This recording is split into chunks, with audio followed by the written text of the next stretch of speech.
I now call this episode to order.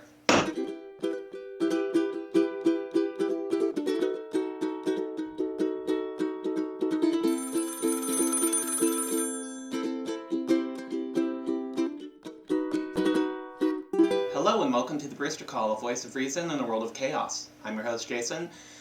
Today I'm gonna talk about another subject which is very near and dear to my heart, George B. Cortelyou. Now last week I introduced myself saying probably many of you don't know who I am. Well, this week I'm going to introduce this guy saying you probably don't know who he is unless you've actually spoken to me. This man is a titan of the presidency, of the modern executive branch, and yet we do not know anything about him collectively as a society because he was a quiet man who really, history swept him under the rug. And so I'd like to elucidate the story of this man, and I'm going to do so in the best way that I know how, in hopes that people here will identify with it and be excited as I am about this guy. So, a bit of context. As a graduate at Westfield State University, my final year project, or second to last semester, I did an internship at their library. And one of the things they had me do was to do biographies and posters of 5 prominent Westfield alumni. Real quickly, it was Susan Peyton Wortham, who helped start the Harlem Renaissance, Nettie Stevens, who discovered the link between biological sex and chromosomes. A guy took credit for her work, however. Dr. Samuel E. Courtney, who was a black physician in Boston, lifelong friends with Booker T. Washington. And Lewis B. Allen. Imagine a 1920s version of RFK Jr., really concerned about the health of the people, and started muckraking and saying, like, hey, this food is unhealthy, until someone says, hey, please just tell us what we can eat. And so the Westfield Standard for Prayer Foods was born, and, he's this very successful guy. Companies would write into him saying, hey, here's your foods, and he would test it and say, yep, it passed my test for pure foods. Murdered in his home in 1940, the only unsolved murder in the town of Westfield. All of that to say, I was originally only given those 4 individuals. I'm stumbling upon the 175th anniversary website in 2014. This is the 185th anniversary in 2024.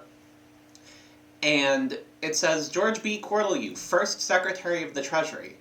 No, he's not. That's Alexander Hamilton. And so I did some research into this man and discovered so many things. So, Cortelyou was born and raised in Long Island, New York. He was in a long line of successful merchants.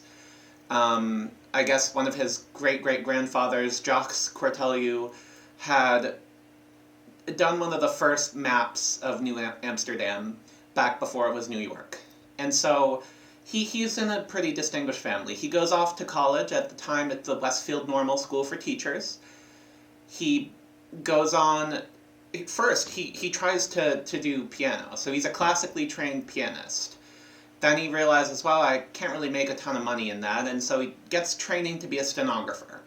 Now, for those of you who don't know what stenography is, imagine Google Voice Type, but before they had Google Voice Type. In courtrooms, you may see them click-clacking on a keyboard. That's a specific stenography keyboard. But back then, it was just shorthand. In this case, there was Munson shorthand, or Pittman's shorthand and Gregg's shorthand. And Cortelyou used a very obscure dialect called Munson's shorthand, which was a offshoot of Pittman's shorthand, specifically used in New York City courtroom reporting. So this is the 1880s, right? 1880s, 1890s. He realizes, I can't really do anything in piano, and so he goes on to work as a courtroom reporter in New York City courtrooms, and he's taking verbatim notes as a stenographer. Now, he works his way up, and he's really representative of the civil service. He goes on, I think he's private stenographer to the 4th Assistant Postmaster General, or the Port Surveyor of New York, and then the 4th Assistant Postmaster General. Now at this time it's Grover Cleveland's second term, 1892 to 1896, and he's looking for someone competent to do his work. And one of the postal aides say, hey, you should consider this young guy in my department, he fits your bill. So Cortelyou gets called in to work for the president, Grover Cleveland, as a private aide. And he is a little befuddled because, Cleveland's a Democrat and Cortelyou's a Republican.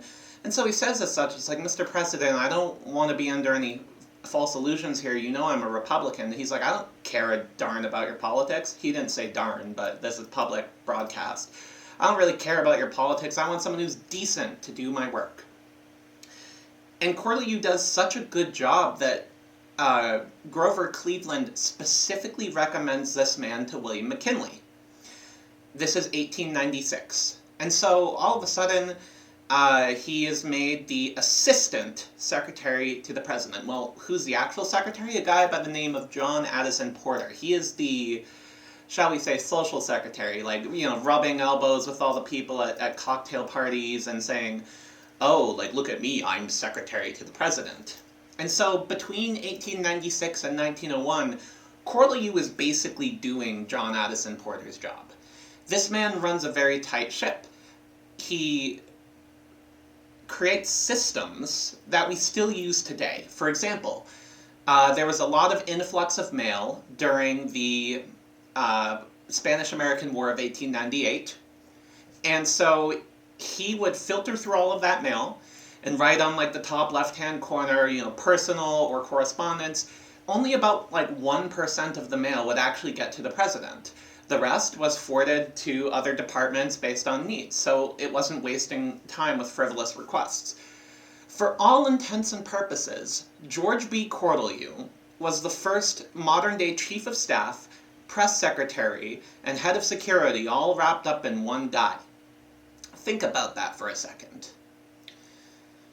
And so, it's not surprising that immediately after John Addison Porter steps down in 1901 from being, I have health issues, he's basically a shoo-in for the job. He's already been doing that job for well over a presidential term.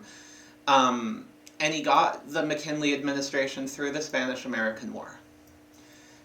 And honestly, as much as I am one to criticize larger governments and larger stuff, if we are to increase government, it must be done in a way that's competent, in a way that is done that can have all of those concerns be met. And so, in this era when Cortelyou was overseeing the increase of staff in the executive branch, it without him, I don't think it would have gone over as smoothly. It would have been chaotic. It would have been, not so smooth. And yet this man was an administrator who really kept things tight. He made these systems that we still use today. In fact, the press loved him because he would give press reports. This was the first time something like this had been done.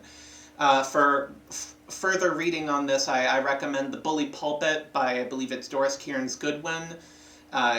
There's a lot of books on this, all right? I'm writing a biography about Cortelyou if people couldn't have already told. And so now, 10 minutes in, we're about to get into the fun part. So lock in, pay attention. It is 1901.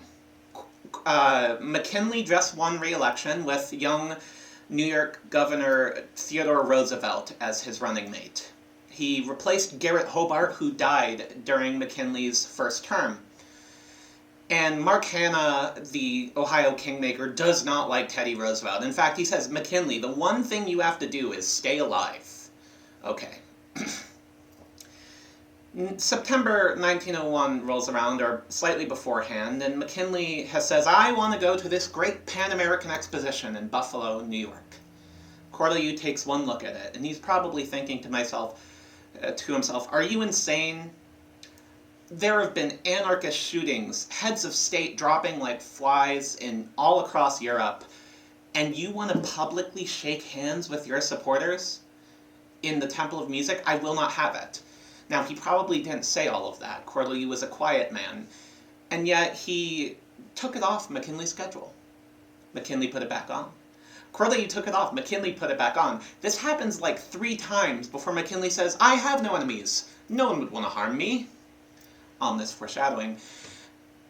Not wanting to commit blatant insubordination, the dutiful secretary goes and he sends off telegrams to all of the event organizers in Buffalo. And he says, all right, guys, you are all going to stand right here. When you see this signal, the door opens. And you're going to watch for my signal again, so that way, when you see that the door closes, there's going to be security guards lined up, checking out suspicious figures.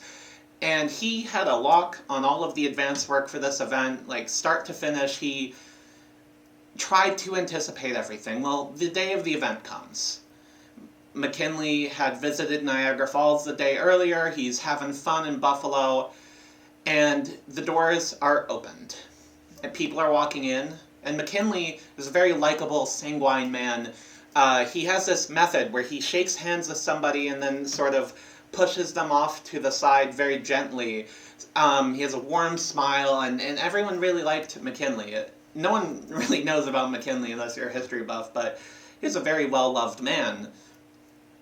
And he gives his lucky lapel, he would always have carnations with him, his favorite flower. He gave his lucky carnation to a young girl, and he's shaking hands, and Cortelyou, seeing the crowd is getting stuff, is getting really large. I'm getting really anxious. He's checking his stopwatch, and there's a bunch of people there. One person has a handkerchief on his head, it's a hot day. One has it wrapped around his hand, and so he's getting ready to put his hand up when he hears bam, bam. 2 shots. The man who had a handkerchief wrapped around the hand was anarchist Leon Czolgosz, who was hiding a revolver underneath. McKinley falls back. A bunch of Secret Service men tackle Czolgosz to the ground. First and foremost, McKinley says, go easy on him, boys, as in, the guy who just shot me twice, don't beat the snot out of him. The second thing he does is he reaches up to Cortelyou and says, Cortelyou, tell my wife. Be careful how you tell her. Now, Ida McKinley and William McKinley, they had 2 children, but both of them died very young. One was an infant, and one was a toddler. And that left her very disabled. We don't know exactly what it was, but she had chronic seizures and was very much had to be taken care of. And so McKinley himself had postponed this very Pan-American exposition. He had wanted to go in like August, but he had to tend to his ailing wife. And so the President of the United States, really his schedule, he would move around his presidential schedule to care for his wife. So the first thing that McKinley thinks of is, not am I going to live, but hey, don't tell my wife because she's going to die of shock from a heart attack. This is September the 6th of 1901. Theodore Roosevelt is up in Vermont giving a speech at a gun club. All of a sudden, the trustee secretary becomes basically acting president. And so they cart him off to the house of the event owner, the man who's in charge, I think it's Milburn House, who was the person in charge of the Pan-American Expedition and planning and all of that. And Cortelyou, a later newspaper interview had interviewed him, and one of the things the stories was told was the best surgeons are carted in from Buffalo, and he says, men, I know none of you. And they're assured, no, don't worry, he's the best, these are the best surgeons in Buffalo. He's like, well, then operate. And they're like, now? He's like, yeah, certainly. Is it not best to do it at once? So this man, he kept his cool under incredibly dark times. And so they go in surgery, and they recover the bullet, or they don't. Surgery in the 1800s itself was a life-threatening thing. In fact, if you watch Death by Lightning, James Garfield died from sepsis, okay? And so they didn't have the sanitation requirements that we currently have. And so McKinley, initially, they did surgery on him, got him stable, and he seemed to be he seemed to be improving. And so Cortelyou sends off a telegram saying, all right, cabinet secretaries, do not worry. It's, everything's fine. And McKinley's up and talking, hey, how'd they receive my speech? He gave a speech about American prosperity that day and was wondering how foreign crowds had perceived it. So Teddy Roosevelt goes back to the top of the Adirondack Mountain. He's like, okay, I'm not going to deal with this. And McKinley then starts to take a turn for the worse. The wound was infected, and he realizes, it's over. So, bring my wife in the room. It's imminent that he's dying. His final recorded words, get this, are, "It is done, goodbye all, God's will, not mine, be done," which, those are pretty good last words, McKinley, gotta hand it to you. And Teddy Roosevelt, the opening to Edmund Morris's book, Theodore Rex, roughly goes about like this. Theodore Roosevelt became president without knowing it at 2:01 in the morning, September the 14th of 1901. While racing down a mountain at breakneck speeds, he had been informed slightly earlier that the president was dying and had to waste no time at all. And so this is a very chaotic needle to thread. When you ask any random person about presidential assassinations, they will say, Lincoln and Kennedy. Why is that? Shot in the back of the head, instantaneous death. Well, the reason we don't know about James Garfield or William McKinley is because they lasted a bit longer. And arguably, the one reason that McKinley is spoken about the least is, well, one, Teddy Roosevelt came after him, that's kind of hard to beat, and two, Cortelyou made this transition so smooth that it basically was just a blip, a little bump in the road, but could have been a lot worse. And from there, Theodore Roosevelt continues to have Cortelyou on as his personal secretary. A few years later, he creates the Department of Commerce and Labor. This was one department. It was just Department of Commerce and Labor, before Taft had split it into two separate departments. And he is the head of this department. He is the first Secretary of Commerce and Labor. Remember back in the Westfield 175 that I said, no, he's not. He was not first Secretary of the Treasury. He was first Secretary of Commerce and Labor. He was then the head of the RNC, Republican National Committee, to re-elect Teddy Roosevelt in 1904 in his own right, which obviously worked. He was then the Postmaster General and Secretary of the Treasury. Not the first, 42nd, I think, during the Panic of 1907, where he helped stabilize the economy by giving, I believe, Rockefeller a bunch of federal money in order to stabilize the banks.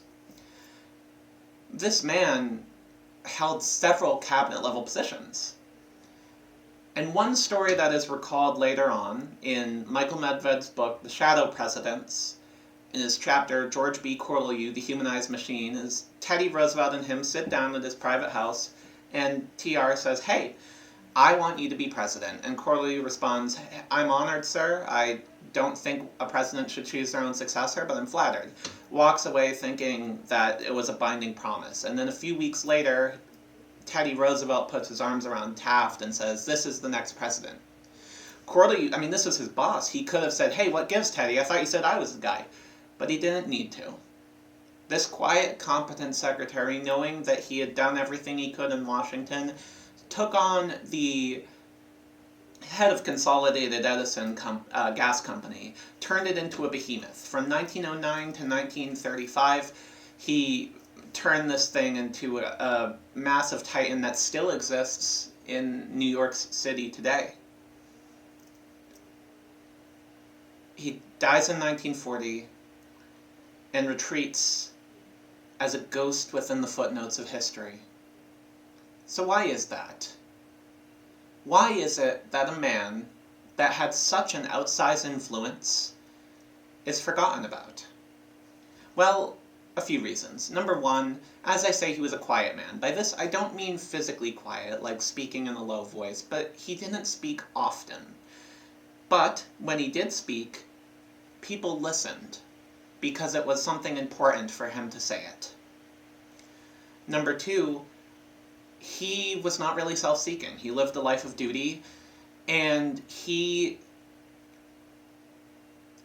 existed in a time of these massive titans like Teddy Roosevelt and William Jennings Bryan, okay? The competent administrators like Grover Cleveland and William Howard Taft are seen as bad presidents because at that time, the definition of the presidency was becoming something more active than administrative. And Teddy Roosevelt was largely to blame for that. The guy who went headstrong into his beliefs and did everything he could. Constitution be darned. At times. There's some things to admire about him, and there are some things not. But this is not about Teddy Roosevelt. This is about his right-hand man. Why is it that this guy, we would not have a press secretary without him, is lost in history? Not only was he not this bombastic personality, but I'd also venture to say that he's a technocrat. Not in the way that present conservatives will use that term and say, oh, those technocrats in the deep state. That's not what I'm talking about. Definitionally, he was someone who had more competence than charisma. And so he was not a personality like Teddy Roosevelt. He was the exact opposite of that. He was a competent, duty-driven man who did everything he could and then stepped away. In a larger sense, all of history, not just American history, but world history, are written by those unsung heroes. The reason I identify with this man is that he is who I hope to be. Someone who serves competently, does what is right, and then steps down for someone else to do it. Now, by virtue of hosting a show and, everything, I am a little bit more visible. But if I live a life where I am beloved by my friends and close family, I leave behind a legacy, maybe a young biographer in 100 years will come along to me and say, who was this guy? Just like I now sit before you asking, who is this guy about George B. Cortelyou? I've spent at least the past 2 years, year and a half, since September of 2024, researching about this guy. I have been to the Library of Congress. Now, admittedly, his papers are very difficult. There's 17,000 pages, 35 linear feet long. To give you some perspective, the Star-Spangled Banner, the original flag, is currently on display at the Smithsonian Museum of American History. It is 30 by 34 feet long. Cortelyou's papers are 1 foot longer than that. And so, for me to be able to actually have primary sources for this guy, I have to digitize all of his papers. It's an arduous process. I'm probably going to go down there in 2032 and sit there for a month just scanning everything. The point being is that this is just the start. There are so many unsung heroes of American history. And I sincerely hope that we can look at the character of someone like Cortelyou and smile. Because he didn't want to be remembered by history in a way. If he were sitting right here and I were to say, you're the 25th and a half president, he would not be for that at all. And yet, there are so many men, not the self-seeking, bombastic people, but the quiet, competent administrators, the people who do what they need to do, get in and get out. at great personal cost, sometimes. You understand, McKinley saw Cortelyou as a second son. He would entertain them with his piano skills on campaign stops and, as they traveled to and fro about the country. This man basically watched his own father die, not his actual father, but a man who they had that sort of mentor-mentee, father-son relationship die in front of him. And he kept chugging along. I can't imagine what it's like to be in his shoes. But I surely hope that all of us can live a life of duty, just like George B. Cortelyou. I submit all of this to your humble consideration as thoughtful citizens. Thank you very much for watching the Brewster Call. Be sure to spread the calling, and God bless. Thanks for watching the Brewster Call, and a special thanks to Spencer Cable Access for helping me record this episode. If you have any questions, comments, concerns, or anything to add, please reach out to thebrewstercall@gmail.com.